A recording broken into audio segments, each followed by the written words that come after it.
문 대통령의 요청 이후에 삼성과 현대차가 강력한 협업 관계를 맺을 것이란 전망이 계속해서 나오고 있습니다. 과연 이 협업 관계가 맺어진다면 어떠한 주식이 수혜를 받을 것인지, 그리고 삼성이 120조의 강력한 투자에 따른 수혜는 또 어떠한 주식들이 볼 수 있을 것인지에 대해서 이번 영상에서 알아보도록 하겠습니다.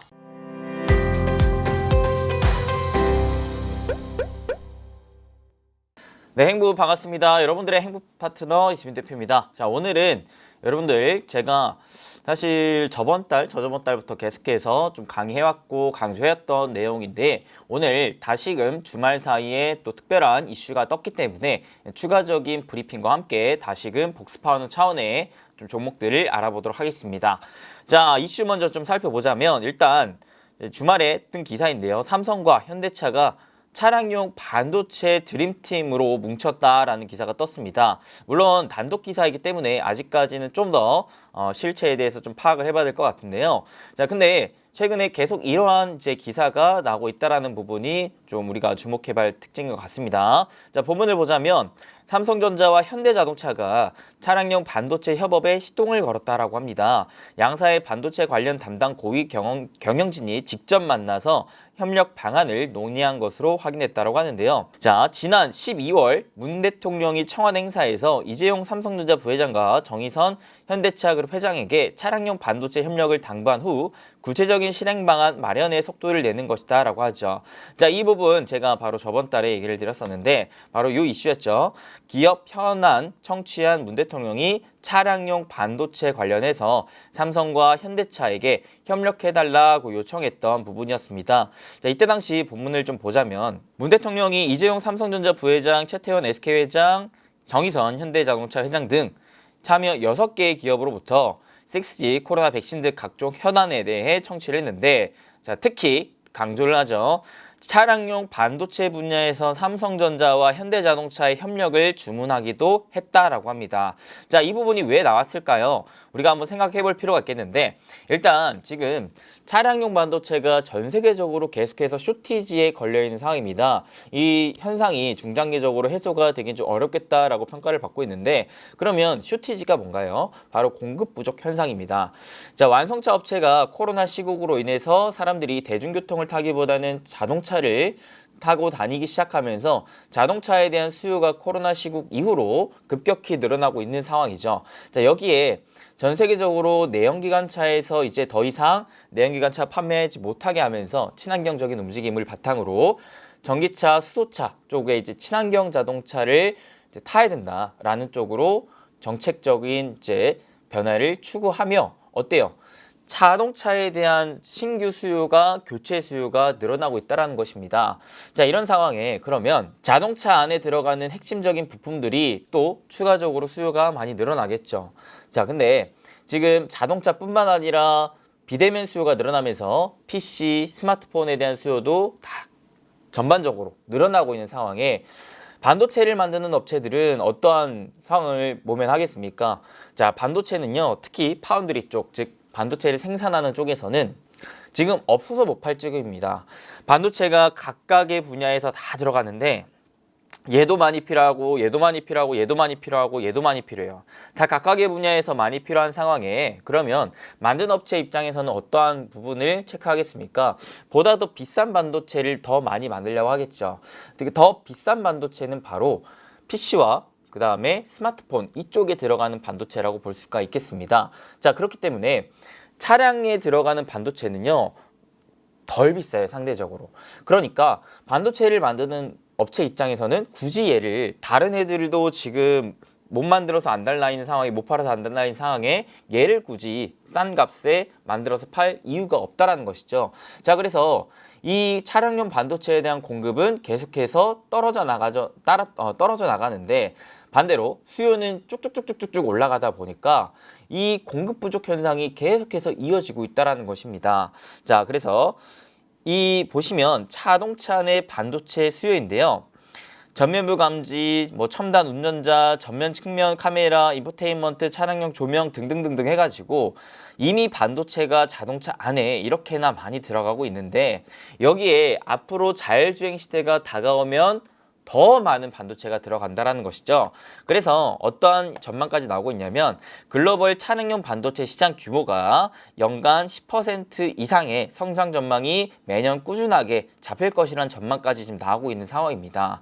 이게 바로 미래차로 향해 가는 상황에서의 차량용 반도체 수요가 늘어나는 부분도 있겠지만 전반적으로 전기차에도 기본적으로 내연기관 차에 비해서 반도체가 많이 들어가기 때문에 이런 현상이 좀 나온다라고 좀 볼 수가 있습니다.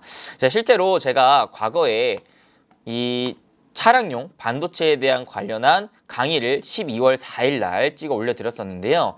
자세한 부분은 이 강의 내용을 한번 여러분들 체크해서 보시면 좀 더 이해가 수월할 것 같습니다.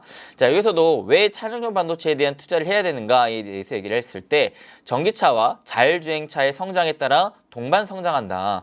기존 내연기관 차에 비해 탑재되는 반도체 수가 전기차는 2배, 자율주행차는 무려 5배 내지 10배 가까이 많은 차량용 반도체가 들어간다. 그러니까 전반적인 수요가 많이 늘어나니까 이 시장이 더 커질 수가 있겠다라는 부분인 거고요. 그 다음 삼성전자가 차량용 반도체 3종을 공개했어요. 그 말은 즉슨 삼성전자의 이제 전장 사업에 대한 가시화가 이제 기대가 된다라는 것이고, 그 다음에 추가적으로 계속해서 이제 삼성 대형 M&A, 자, 이 이슈 보시면 이미 삼성은요 현재 현금성 자산, 즉 바로 투자기에 활용할 수 있을 만한 유동성 자산이 현재 120조 가까이 있는데, 이 120조 가까이 있는데 뭘 망설이냐 합니다. 삼성 M&A의 후보 기업군을 알아보니까 대표적으로 차량용 반도체, AI 반도체, 전장업체일 가능성이 높다라고 좀 평가를 받고 있습니다. 사실 가장 높은 전망을 받고 있는 게 바로 차량용 반도체 업체예요. 그래서 대표적으로 NXP라든지 인피니언 같은 업체를 인수하지 않겠냐 삼성이 라는 이제 가능성을 높게 평가를 받고 있기 때문에 그 대형 M&A가 차량용 반도체 기업에서 진행될 가능성이 가장 높기 때문에 이쪽에 투자를 하면 우리가 좀 더 아무래도 삼성의 투자 움직임에 따라서 동반 수혜를 받을 수 있을 만한 주식이 또 뜰 것이기 때문에 그 흐름을 기대해 볼 수가 있겠다라는 부분인 거고, 마지막에 차량용 반도체 쇼티지 현상이 장기화될 전망이다라는 겁니다. 아까도 말했다시피 만드는, 생산하는, 공급하는 업체 입장에서는 잘 공급을 안 하려고 해요. 반대로 수요하는 입장에서는 점점 더 전기차, 자율주행차로 갈수록 많이 필요하다 보니까 수요는 늘어나는데 공급은 타이트해지는 상황, 당연히 이 공급 부족 현상, 즉 쇼티지 현상이 장기화가 될 것이다라는 겁니다. 그렇기 때문에 이 차량용 반도체와 관련된 업체들은 그냥 만들어내면 찍어내기만 하면 돈을 벌 수 있을 만한 상황이 연출이 될 수 있을 것이다라는 거죠. 자, 그래서 그때 당시에 제가 어떤 투자 포인트를 말씀드렸느냐, 자, 이렇게 말씀드렸었는데요. 자, 차량용 반도체 투자 포인트. 궁극적인 수혜로는 아무래도 파운드리 기업이 될 거다. 파운드리 기업이 뭐예요? 즉 생산업체라는 거예요. 반도체를 생산하는 업체. 대표적으로 차량용 반도체를 생산하는 업체. 자, 대표적인 파운드리 기업 세계 1위 TSMC가 있고요. 2위인 우리나라 삼성전자가 있습니다. 자, 그 다음에 앞으로의 자율주행 관련된 성장성을 바탕으로 봤을 때는 핵심 반도체가 MCU와 AP다라는 부분을 생각을 해봤을 때 이런 투자 포인트가 있었다. 자, 그래서 대표적인 업체들은 무엇이 있었느냐라고 봤을 때 글로벌로는 이런 업체들, 국내에서는 이런 업체들을 제가 말씀드렸었는데요.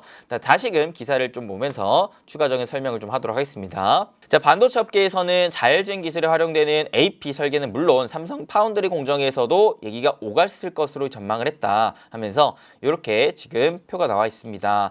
삼성전자와 현대차가 차량용 반도체 관련된 협업을 한다면 어떤 움직임이 나오고 있느냐, 양사 간 반도체 고위 실무진이 지금 논의를 하고 있고, 7나노 이하 첨단 칩 설계 협업에 대해서 예상을 하고 있고, 차량용 반도체 쇼티지에 공동 대응을 하며 미래차 반도체 협의체 지속 협력과 함께 중소 반도체 업체와 로드맵을 구상하기로 하는 이러한 움직임이 나올 가능성이 높다라고 지금 평가를 받고 있다는 것입니다. 자, 특히 차량용 반도체 중에서도 7나노 이하의 고성능 칩 설계에 대한 협력 방안을 논의했을 가능성이 크다라고 하죠. 최근 고성능 칩을 활용한 자율주행 기술이 자동차 업계 화두이고, 삼성전자는 5나노 이하 반도체 칩 설계와 함께 차량용 반도체 양산 경험이 있기 때문이다라고 합니다. 자동차 칩 설계 프로젝트가 완료되면 삼성전자의 첨단 파운드리를 활용해 생산할 가능성도 높아진다라고 하는데요. 자, 이처럼 양사가 차량용 반도체 동맹의 속도를 내는 것은 반도체 쇼티지, 즉 공급 부족 현상이 장기화가 될 수 있을 만한 위기감 때문이라는 겁니다. 자, 실제로 보시면 차량용 반도체 누적 주문량이 올해 생산량을 초과해 오는 23년까지, 즉 내년까지 주문이 밀린 것으로 나타났다고 합니다. 지금 완성차 업체 입장에서는 차량용 반도체가 없어서 자동차를 못 파는 지경까지 나오고 있다는 것이고, 이게 내년까지도 이어질 가능성이 높다는 거예요. 여러분들 자동차를 혹시 구매하길 원하시는 분들 아시겠죠? 저 같은 경우에서도 자동차를 살 때 있어서 굉장히 오래 기다렸는데, 지금 신차를 뽑을 때 있어서 최소 6개월을 기다려야 된다고 합니다. 그만큼 완성차 업체 입장에서 자동차를 만들기가 굉장히 어렵다라고 해요.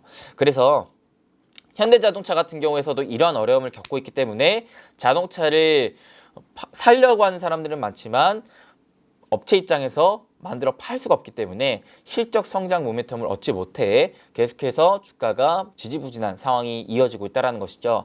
그래서 문 대통령도 이를 파악하고, 야, 삼성아, 자, 현대차가 지금 반도체가 없어서 자동차를 못 만든다고 하니까 너가 이제 좀 반도체를 만들면서 서로 간에 협력을 좀 하면 어떻겠냐? 라는 식으로 좀 요청을 했던 것이죠. 그 부분이 이제 좀 가시화가 되고 있다는 부분을 우리는 좀 체크해 볼 필요가 있을 것 같습니다.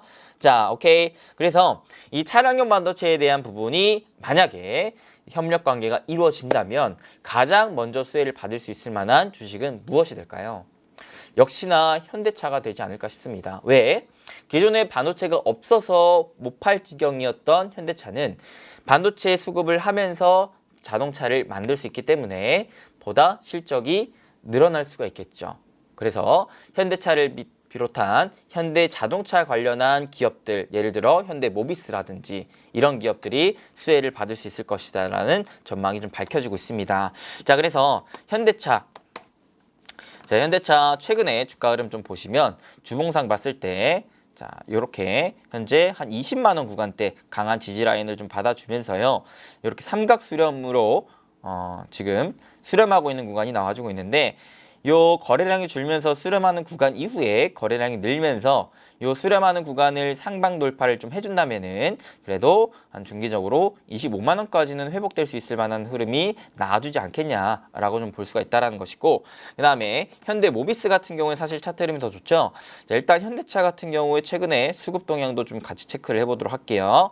자, 외국인들이 그래도 최근 시장이 흔들리는 와중에서도 매집을 좀 이끌어냈다라고 좀 볼 수가 있겠고, 기타 법인이 꾸준하게 좀 매집하고 있다는 부분도 특징적인 흐름이 아닌가 싶습니다.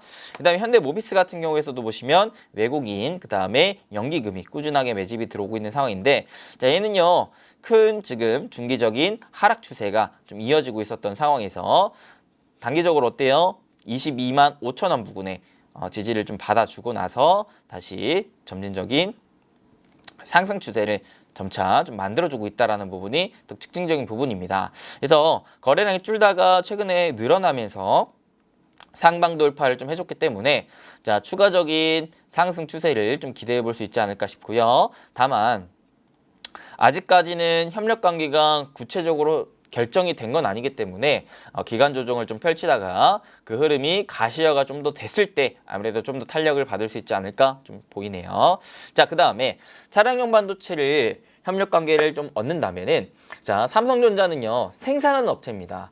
생산하는 업체로서 그 차량용 반도체를 설계하는 업체가 또 따로 있을 거예요. 그래서 설계하는 업체, 대표적인 업체 누구 있느냐? 바로 텔레칩스가 있습니다. 자, 그래서 이 텔레칩스가 최근에 주가 흐름이 강한 이유가 바로 그러한 이유도 더해지고 있다는 것인데, 최근 이 2만 원 구간대 강한 저항대를 뚫어 올렸다라는 게 중요한 또 포인트였죠. 거래량을 동반하여 뚫어 올려줬다. 자, 그래서 제가 텔레칩스는 워낙 또 강조를 드렸던 기업이었고, 이 박스권을 잡아놓은 상황에서 웬만하면 박스권 하단에서 사 모아서 2만 원을 뚫는 순간부터는 분할 매도를 하면 좋겠다라고 얘기를 드렸었던 기업이었는데, 이 차량용 반도체에는 협력 관계가 좀 더 가시화가 되고 구체화가 된다면 보다 더 수혜를 받을 수 있을 만한 종목이니까 계속해서 주목을 해볼 필요가 있겠다라고 좀 말씀드릴 수가 있겠고요. 그 다음에 아까도 말씀드렸다시피 사실 차량용 반도체에 관련해 가지고는 대장격 종목은 해성 DS라고 좀 볼 수가 있습니다. 이미 자, 실적 바탕으로 해가지고 중기적인 상승 추세가 계속해서 이어지고 있는 기업이기 때문에 이런 기업은 사실 매매하기보다 더 수월해요. 왜냐하면 어떤 식으로 하면 되느냐, 자, 이렇게 저점과 저점, 고점과 고점을 이어놓은 상황에서, 추세상 이어놓은 상황에서, 자, 이 추세의 하단 부근 지지받고 반등, 지지받고 반등, 지지받고 반등 나오는 구간에서는 사고, 다시 상단 저항 맞고 하락, 저항 맞고 하락, 저항 맞고 하락하는 부분에서는 팔면 된다라는 것이죠. 그래서 샀다 팔았다 샀다 팔았다 샀다 팔았다 이런 식으로 왔다 갔다 매매하기 굉장히 좋은 종목이다라고 볼 수가 있는 것이고요. 자, 그다음 어부부 반도체가 또 대표적인 MCU 관련 또 업체라고 볼 수가 있겠는데, 얘는 사실 차트 흐름이 그렇게 이쁜 건 아니에요. 이쁜 건 아니고 그 단기적으로 봤을 때 쌍봉 맞고 떨어졌었던 국면에서 다시 회복이 되려고 하는 상황이 지금 연출되고 있는 상황입니다. 자, 그래서 단기적으로 이런 삼각수렴을 우리가 좀 느낄 수가 있겠는데요. 종가 기준으로 본다면 저점과 저점을 잇고 그 다음에 고점과 고점을 이었을 때 이렇게 삼각수렴이 나왔다라는 걸 우리가 알 수가 있겠죠. 그래서 거래량이 줄다가 이 상황에서 거래량이 늘면서 얘가 만약에 상방을 종가 기준 돌파를 해준다면은 추가적으로 상승 탄력을 좀 받으면서 18만 원 구간대까지는 좀 욕심내볼 수 있지 않을까라고 좀 생각을 해볼 수 있을 만한 흐름이겠죠. 최근 어제만 전 거래일자만 보더라도 외국인들이 많이 좀 사줬다라는 것이 또 특징적인 부분이었기 때문에 좀 주목을 할 필요가 있겠다 생각을 할 수가 있겠고요. 그 다음에 칩셋 미디어 같은 경우에도 대표적인 종목 중에 하나인데, 칩셋 미디어는 이미 너무 많이 올랐기 때문에 웬만하면은 좀 패스하도록 하겠습니다. 제가 우리 초보자분들은 이렇게 악어입이 왕 하고 크게 벌어져 있을 때는 잡지 말라 그랬어요. 언제 악어입이 이렇게 왕 닫히면서 여러분들 손이 꽉 물릴지도 모른다, 조심해야 된다라고 말씀드렸죠. 그 다음에 유니캐스트라는 기업 보겠습니다. 유니캐스트라는 기업도 제가 좀 강조드렸던 기업 중에 하나였는데, 보세요. 최근에 이 중기적인 하락 추세를 어떻게 거래량이 들어오면서 돌파를 해줬다. 우호라, 흐름이 지금 바뀌고 있다는 것입니다. 자, 그 다음 수급 볼게요. 자, 수급 보시면은 최근에 기관의 꾸준한 매집세가 좀 눈에 띄고 있습니다. 기관의 꾸준한 매집세. 사실 최근에 기관들이 LG에너지솔루션 청약으로 인해서 그렇게 매수하는 종목이 많진 않은데, 유니캐스트는 그래도 좀 매집을 많이 해나가고 있다는 부분을 특징적인 부분으로 체크를 해볼 수가 있겠고요. 마지막으로는 유니트론텍이라는 기업인데, 유니트론텍 차트상 흐름 보시면 8,000원 구간대 강한 저항대, 그 다음에 지지라인은 5,000원 구간대 강한 지지라인대 잡아주고 있습니다. 자, 그래서 웬만하면은 요 하단 부분에서 모아가는 전략이 좋겠고, 8,000원 이후로는 이제 분할 매도하는 전략이 굉장히 좀 바람직하겠죠. 그리고 최근에 수급을 보시면 아직까지는 수급이 그렇게 명확하게 눈에 띄는 흐름은 좀 아니라라고 좀 볼 수가 있겠습니다. 차량용 반도체 중에서는 그래도 좀 아직까지는 가장 힘이 좀 약한 기업이 아닌가라고 생각을 할 수가 있겠고요.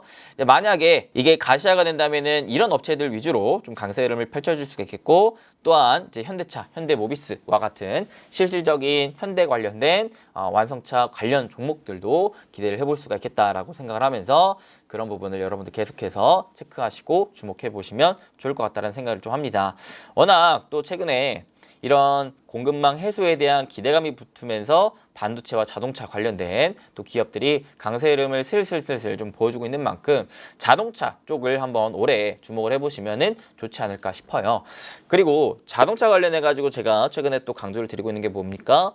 모빌리티 관련해 가지고 기존의 자동차 관련해서는 전기차가 작년, 재작년에 굉장히 강한 모멘텀을 띄었었는데, 올해부터는 그 전기차에 이어서 저는 자율주행 쪽이 보다 더 본격적인 움직임이 올해부터 좀 나올 수 있지 않을까라고 좀 기대를 하고, 최근에 또 강의를 많이 해드렸기 때문에 그 부분도 잊지 마시고 공부를 해보시면 좋을 것 같습니다. 그래서 자율주행 관련해 가지고는 제가 또 추가적으로 조만간 또 기깔나게 강의해드릴 수 있도록 할 테니까 오늘은 일단 차량용 반도체 좀 복습 차원에서 보시면 될 것 같습니다. 그러면 오늘은 여기까지 좀 강의하도록 하겠고요. 여러분들 최근 또 LG에너지솔루션 관련해가지고 청약 자금이 워낙 몰리면서 기관들의 매도로 인해 시장이 계속해서 좀 좋지 않은 흐름이 나와주고 있는데, 어차피 집 나갔던 기관들의 자금은 청약 이후로는 다시 좀 들어오기 마련입니다. 그렇기 때문에 계속 희망의 끈을 놓지 마시고, 분명 말씀드렸습니다. 포기하는 순간 거의가 마지막이 되는 거니까요. 여러분들의 투자 인생이 이게 지금 마지막이, 이게 지금 결승점이라고 생각을 안 한다면은 끝까지 포기하지 마시고 여러분들의 목표한 바 결승점까지 묵묵히 또 나아가셨으면 좋겠습니다. 자, 그러면 오늘의 강의가 조금이나마 도움이 되셨길 바라겠고, 도움이 되셨다면 잊지 마시고 좋아요, 구독, 알림 설정 꼭꼭꼭 한 번씩만 좀 눌러주시면서 오늘 마무리하도록 하겠습니다. 댓글도 가능하신 분들 한 번씩만 눌러주세요. 댓글 달아주시는 분들께는요, 제가 수익의 기운이 듬뿍 담겨있는 하트를 뿅뿅 남겨드리도록 하겠습니다. 그러면 저는 또 다음에 더 좋은 강의와 영상으로 찾아뵙겠습니다. 여러분들의 행복 파트너 이수빈 대표였습니다. 감사합니다. 뿅.